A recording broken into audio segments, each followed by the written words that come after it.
जय आदिवासी, आपकी जय।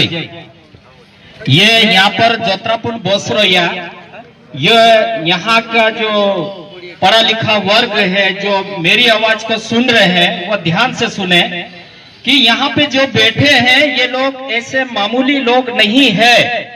यहाँ पे जो बैठे हैं इन लोगों का योगदान मनरेगा जो बना है योजना उसको बनाने में भी योगदान है, राइट टू एजुकेशन उसमें भी योगदान है, राइट टू इंफॉर्मेशन उसमें भी योगदान है, तमाम कानून जो बने हैं तमाम योजनाएं जो बनी है उसमें योगदान रहा है। जैसे हमारे बीच में आदरणीय गजानन दादा, तो ये लोग कानून को जानने वाले लोग बैठे हैं और यहाँ जोत्रापुर ये ऐसे बैठे हैं तो इनको कोई अनपढ़ समझेंगे कि ये कुछ नहीं जानते हैं, कानून को नहीं जानते हैं। लेकिन इस यहाँ पे बैठे हैं इसमें ऐसे साथी भी हैं इस देश की व्यवस्था के बारे में जानते हैं, हाई कोर्ट सुप्रीम कोर्ट इनके डिसीजन को भी जानते हैं और भारत के संविधान को भी जानते हैं।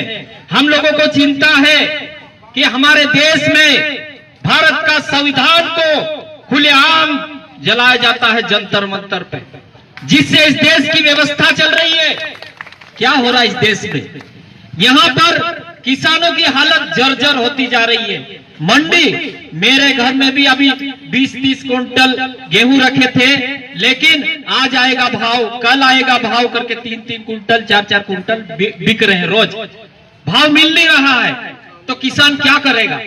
किसान आज एक बड़ा मजदूर बन गया है। 2.5-3 एकड़ जमीन है उनके पास और उस जमीन में खाद के पैसे चले जाते हैं, दवाई के पैसे चले जाते हैं और जो औजार लगता है उसमें पैसे चले जाते हैं, खेड़ाई जुताई वगैरह में। तो कहां बचेगा?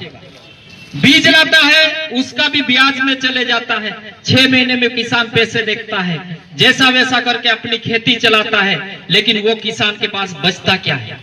क्या बचता है? इसीलिए आत्महत्याएं देश में हर दिन बढ़ती जा रही है। कारण यही है कि हमारा किसान एक मोटा बड़ा मजदूर बन के रह गया है, किसान के पास कुछ नहीं बच रहा है। अगर अपने बच्चों को अच्छी शिक्षा नहीं दिला पाएगा, वो अपने घर में जो व्यवस्थाएं हैं उस व्यवस्था को सुचारू रूप से नहीं चला पाएगा तो क्या होगा? किसान तो इस देश की रीढ़ है।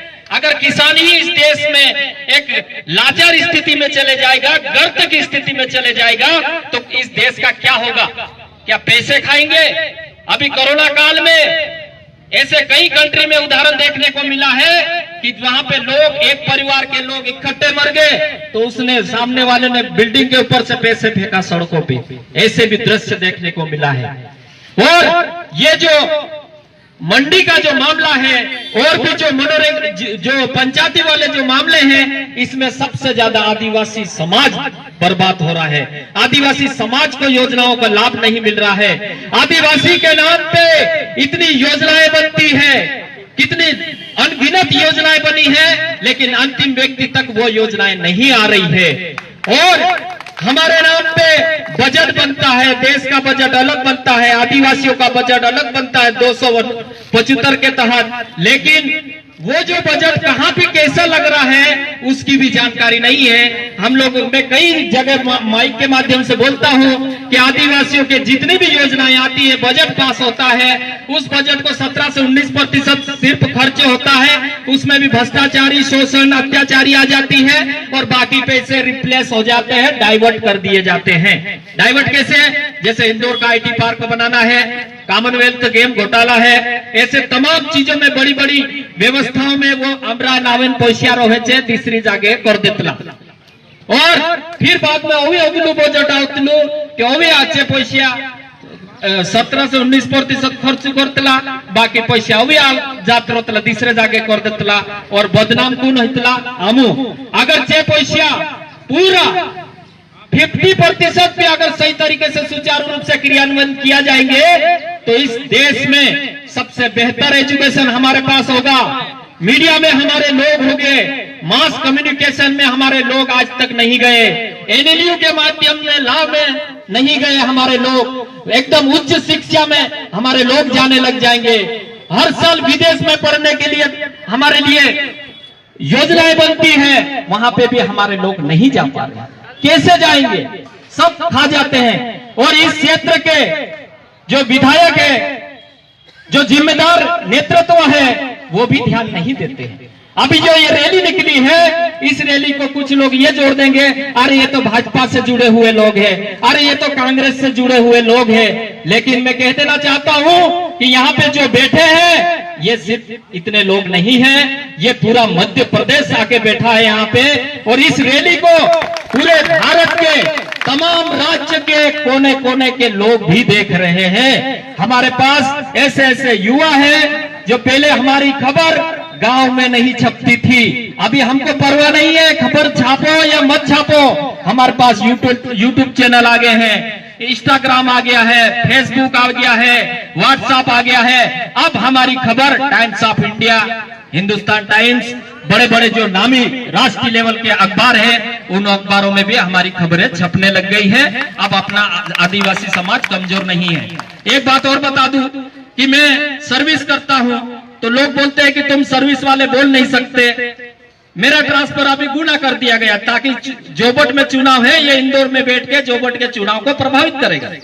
लेकिन मैं कह देना चाहता हूं कि ये समाज मुझे रोटी दिया, बेटी दिया और मरने के बाद 4 कंधा भी देगा, और इसी समाज के सर्टिफिकेट पे मैं नौकरी कर रहा हूं। तो इस समाज का जहां दर्द होगा, जहां संघर्ष होगा, वहां मैं खड़ा मिलूंगा, चाहे मेरी नौकरी चले जाए, कोई परवाह नहीं। मेरे पीछे तमाम खुफिया एजेंसियां भी लगी रहती है और मोबाइल भी ट्रेस होता है, लेकिन मैं किसी की परवाह नहीं करता हूं। मैं गलत नहीं हूं, मैं कोई आतंकवादी, कोई नक्सलवादी नहीं हूं। मेरे समाज के लोगों का न्याय की बात करता हूं। मेरे समाज के लिए जो संवैधानिक अधिकार है, वो अधिकार क्यों ना सही तरीके सुचारू रूप से समाज में काम आ रहे हैं। कुछ नहीं हो रहा समाज में, संविधान के हिसाब से कुछ काम नहीं हो रहा है। इसीलिए आज ये रैली के माध्यम से आ रहे हैं और हम लोग भी आए, मैं भी आया। मैं शुरू में सोचा कि मैं नहीं बोलूंगा, मैंने मना कर दिया था बोलने के लिए, लेकिन राजेश भाई ने बोला कि बोलना पड़ेगा, 2 शब्द बोलना। लेकिन मेरा ये कहना है कि ये जो लोग हैं इतना इस कागज के राज को नहीं जानते हैं। अगर ये किसी भी प्रोसीजर के लिए जाएंगे तो इनको छोटे मोटे कागजात में कानूनी प्रक्रिया में उलझा दिया जाएगा, इनको एक छोटा बाबू लूट लिया जाएगा, तो ये क्या न्याय की मांग करेंगे। इसलिए हम पढ़े लिखे लोग हैं, हम लोग अपने इतिहास को जानते हैं, हमारे देवी देवताओं के विचारों को जानते हैं, हमारे क्रांतिकारियों के विचारों को जानते हैं, और उसी विचारों के आधार पर हम जगह जगह संघर्ष कर रहे हैं। और थोड़ी 2 मिनट और, अपने आदिवासियों के साथ क्या हो रहा है, अभी नीमच में 100 मीटर तक एक गाड़ी से पीछे बांधकर रगड़ा गया, घिसा गया, ये दुर्भाग्यपूर्ण बात है।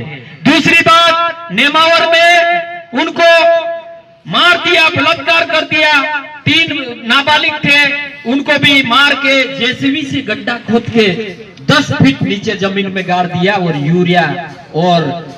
यूरिया और नमक डाल के उनका जो साक्ष्य है उसको मिटाने की कोशिश की गई है। तो कितनी दुर्भाग्य की बात है। दूसरी बात, मानपुर में पूरे पहाड़ी पे केमिकल फेंक दिया गया। वहां केमिकल फेंकने से पर्यावरण दूषित होगा, पानी दूषित होगा, बायोडाइवर्सिटी दूषित होगा, और जो नदी में पानी जाएगा तो मां नर्मदा नदी में भी जाएगा, तो वहां का भी हजारों लाखों करोड़ों जीव जंतु मरेंगे। कितना बड़ा नाश हो रहा है।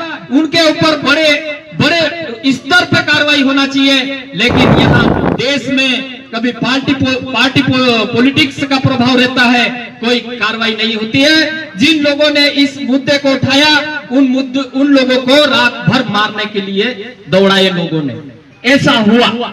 और दूसरी बात, हमारे समाज के बेटे नौकरी वाले लोग जो है, अगर समाज में आके बोलते हैं कि वो देश के संविधान को जानते हैं, हाई कोर्ट और सुप्रीम कोर्ट के जजमेंट को जानते हैं, इस देश की व्यवस्था को सुचारू रूप से जानते हैं, कार्यपालिका, न्यायपालिका, विधायिका, प्रेस, मीडिया, इन तमाम चीजों को हमारे पढ़े लिखे लोग जानते हैं। लेकिन हमारे जो छुट भैया नेता जो रहते हैं, ये क्या सोचते हैं कि ये तो हमारी जमीन को कहीं खसकाना दे, इसीलिए उनको कांग्रेस, बीजेपी एवं तमाम पार्टी से जोड़कर देख के उनका नुकसान करते हैं। कितने ट्रांसफर होते हैं आप लोग देख रहे होंगे, कितने ट्रांसफर। मिड स्टेशन में ट्रांसफर होना ये गैर कानूनी है, मिड स्टेशन में ट्रांसफर नहीं हो सकता। और मैंने तो ऐसा भी सुना कि एक नेता को नमस्कार नहीं किया तो उसका भी ट्रांसफर कर दिया। यार ये क्या कर रहे हैं।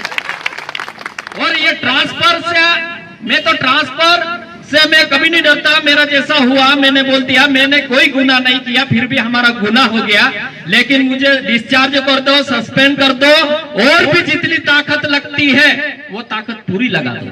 लेकिन मैं समाज का काम करने के लिए मैं कभी पीछे नहीं हटूंगा, क्योंकि मैं जानता हूं मेरे समाज के दुख दर्द को, तो वो समस्या समाज में आके मैं बताऊंगा। अगर हम लोग पढ़े लिखे लोग नहीं बोलेंगे समाज के बारे में, समाज के अधिकारों के बारे में ऐसे आके बात नहीं करेंगे, तो समाज की बात कौन करेगा, कौन बताएगा।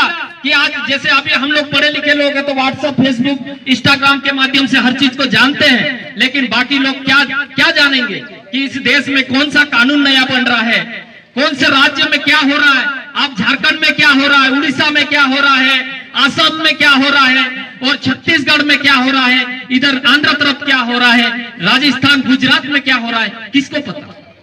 आप हम लोग पढ़े लिखे हैं ना, आप पढ़े लिखे लोगों को क्यों रोकते यार। आप अपनी नेतागिरी अपनी जगह पे करते रहो ना। जन्म से मृत्यु तक तुम कांग्रेस भाजपा करते रहो।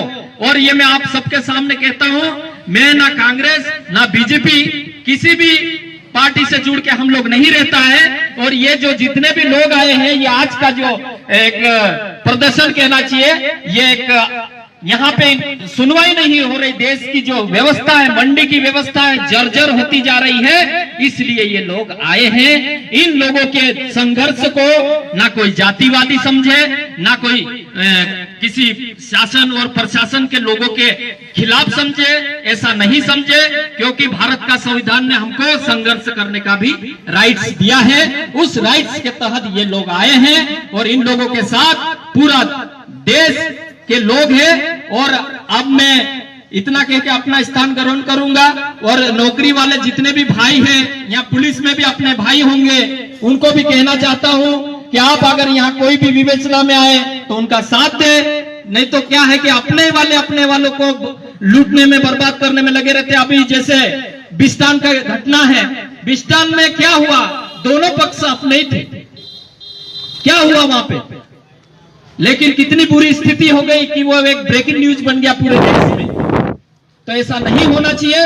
और हमारे साथ तमाम लोग हैं, कानून को जानने वाले भी लोग हैं, साहित्य को जानने वाले लोग भी हैं, इतिहास को जानने वाले लोग भी हैं, और एडमिनिस्ट्रेटिव जो है, गजेटेड ऑफिसर लोग हैं, वो भी हमारे साथ है, मीडिया भी हमारे साथ है। तमाम ऐसे जो निष्पक्ष नेता है, कुछ नेता भी ऐसे हैं, नहीं तो कुछ नेता तो हम लोगों को देखते भागते ही। तो ठीक है ती दादा, तुमरा संघर्ष में आमु रहसु, एने जोत्रो पण से तोत्रो साथ देसु। एने जब तक गजानन दादा है हमारे बीच में, राजेश भाई जैसे हैं, कोई हम लोगों को कोई हराने वाला नहीं है। और इनसे और भी युवाओं को सीखना चाहिए कि ये आदमी जिनेवा जाके बात रख सकते हैं, तमाम कंट्री में जाके बात रख सकते हैं, तो यहाँ अपनी बात क्यों नहीं वजनदारी से रखेंगे। ऐसे लोगों की बात सुनना चाहिए। ये ऐतिहासिक लोग हैं, ये आने वाले दिनों में इनके ऊपर पीएचडी हो सकती है, इनके ऊपर शोध हो सकता है। इनके संघर्ष जो है, इनका संघर्ष बहुत खतरनाक संघर्ष रहा है, और उसी संघर्ष के नतीजे में, उसी संघर्ष के छांव में आज हम लोग सम्मान का जिंदगी जी रहे हैं। नहीं तो पहले बस में जाते थे, मैं खुद मेरी मम्मी के साथ बस में जाता था तो उतार देते थे नाटी वाली बाई देख के। लेकिन गजानन दादा जैसे लोग आए, गांव में पहले एक ग्राम सेवक, एक पटवारी जाके डरा देता था, एक पुलिस वाला जाता था तो वो डरा देता था। एक खौफ यार, खौफ। लेकिन उस खौफ के साये को खत्म किया गजानन दादा ने। और ऐसे दादा के साथ हम जब तक जिएंगे तब तक रहेंगे।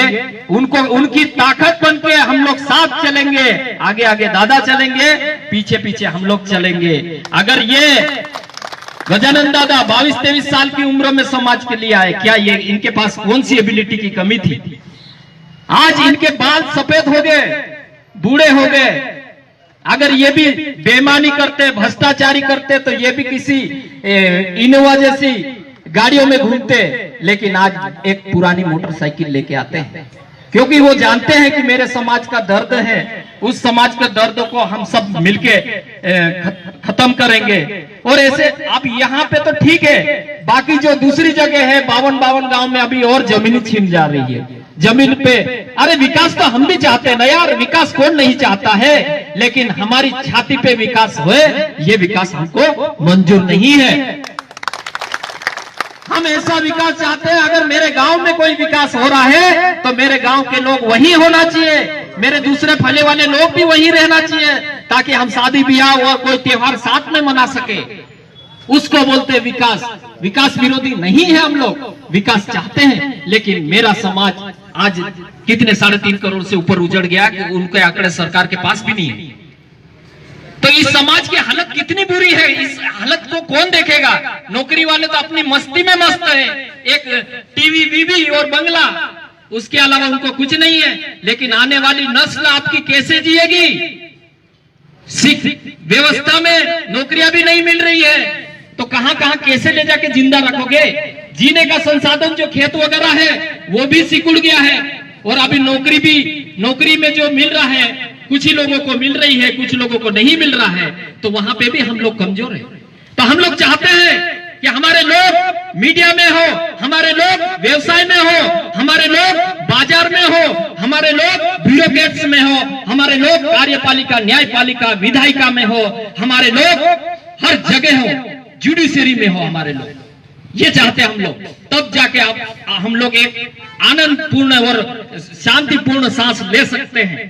आज हमारे पास कुछ बच ही नहीं रहा है, पैसा भी कमा रहे हैं तो दूसरे के कपड़ों में दूसरे के पास चले जाते हैं, खाद में दूसरे के पास चले जाते हैं, और बीज में दूसरे के पास चले जाते हैं, मेडिकल में दूसरे पास चले जाते हैं। तुम्हारे जेब में क्या बचता है? फिर उसी पैसे, बचे हुए पैसों से क्या आईएएस, क्या आईपीएस, क्या आईएफएस, क्या बड़ी बड़ी डिग्रियां करवाओगे? कैसे पढ़ाओगे बच्चों को? आज कोचिंग के बिना काम नहीं चल रहा है, ट्यूशन के बिना काम नहीं चल रहा है। और अगर दिल्ली भी जाओ तो वहां पे कितनी खर्चा होता है। इंदौर में जो पढ़ा रहे होंगे तो 5,000 3,000 कम से कम लग रहे हैं, तो उन बच्चों को कैसे पढ़ाओगे? क्या बनाओगे? Engineer, doctor? ये सवाल है, और ये सवाल तब हम बात कर सकते हैं जब हम सब ऐसे इकट्ठे होकर बात करेंगे। हमारे बीच में पढ़े लिखे लोग आएंगे, हमारे बीच में हमारे गजेटेड ऑफिसर आएंगे, वो भी बात करेंगे, सब मिलके बात करेंगे, नेता आएंगे। और अभी जो बाबा है, बाबा भी आना चाहिए, बाबा लोग भी आओ, समाज की बात करो। तुम्हारा समाज नहीं रहेगा तो कहां पे राजनीति करोगे, कहां पे अपना हुकुम चलाओगे? समाज ही नहीं रहेगा। आज एक समय ऐसा होगा, इस 5 सेमल को पान सेमल के नाम से जानते थे, यहाँ 5 सेमल थे बताते ना, उसी आधार पे 5 सेमल का नाम पड़ा। लेकिन उस समय यहाँ पे हमारे फैसले चलते थे, क्षेत्र हमारा, लोग हमारे, वोट हमारे, प्रतिनिधि हमारे, पैसा हमारे, समस्या हमारी, मुद्दे हमारे, तो फिर फैसले भी हमारे होना चाहिए। ये चाहते हम नई पीढ़ी ये नहीं चाहते कि हम दूसरों के साये में जिए, नहीं, हमारे समाज का स्वावलंबन हम खुद खड़ा करेंगे, हम आप सब मिलके खड़ा करेंगे। और इसी के साथ में अपना विचार यहीं पे बंद करता हूं। जय जोहर का नारा है, भारत देश हमारा है। अरे जय जोहर का नारा है, भारत देश हमारा है। ये नारा क्यों लगाते हैं हम लोग इसलिए नारा लगाते हैं कि ये नारा जो है ना, ईसा पूर्व बोलते हैं, उससे भी पहले की बात, सन बोलते हैं, उससे भी पहले की बात, युगो युगो बोलते हैं, उससे भी पहले की बात, शताब्दी बोलते हैं, उससे भी पहले की बात, सबसे पहले से ही, बहुत पहले से, हड़प्पा और मोहनजोदड़ो के भी पहले से हमारे लोग यहाँ पे रहते थे, जिनको इंडिजिनस बोलते हैं। और इंडिजिनस का मतलब होता है, इंडी मतलब मूल, जीनस मतलब वंश, मूल वंशों का देश है ये भारत। इसीलिए दुनिया के भूगोलविदों ने हमारे भारत देश को कहा कि दैट इज इंडिया, यहाँ पे इंडिजिनस लोग रहते हैं। तो बात तो बहुत सारी है, और भी बातें हैं और अभी समय भी काफी हो रहा है, तो मैं इतना कह के अपना स्थान ग्रहण करता हूं। जय जोहार, जिंदाबाद, आपकी जय।